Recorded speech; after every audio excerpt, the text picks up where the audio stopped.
warka soo dhacayana qalbigu badika dhiluyi dhabankii urdaadii aan ma dhigo dhamaanta hayde soo bixii dhalaaladu jirtaan dhididka sayraayo inkii dhaxaaladowgii la dhacay ceebina u dheri war dheeldheerka iyo falladani madadhicine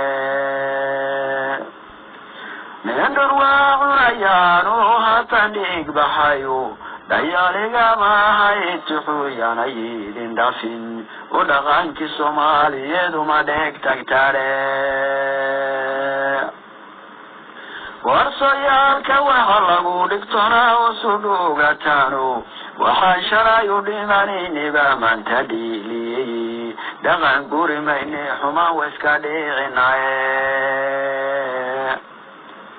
dadkuna waa dhashayo dhintayo marar dhaaqnadayo naftuna dheedaleleeduhoy beba u dhigay dhimashanka xigayna waxa cadowgu dhobaaye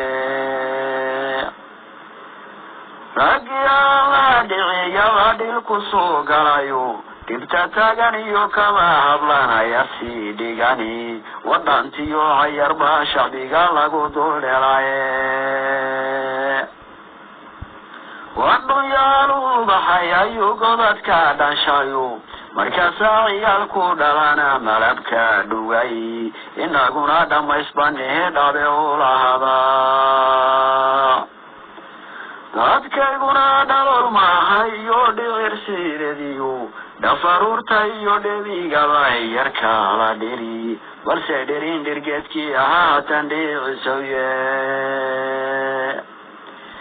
inti lagamaedu qaydarkii dhumucda weynayo dhamaskii dhigi lagama jaro udubdheexadkii wardonyana lagu dhuufiya wana shay dhabaye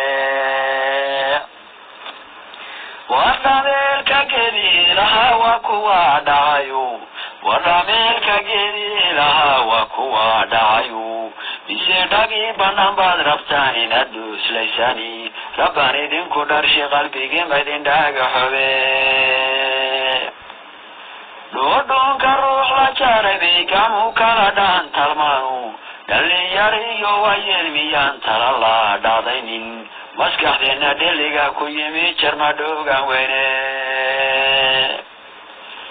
waxbayaan ku dheraanin oo hoos u dhaadhicini indhashiisa cunay hooyadii saartay dhaabarkiisa waxa eebbahay dhaarku maray naarinu dhigiye dadkayguna dhibtahay satana way ka dhiigiyo dabadheriska hoydil xabsiga way u dhaadhiciye lugu yeesha taariikhdu waa dholguoo kale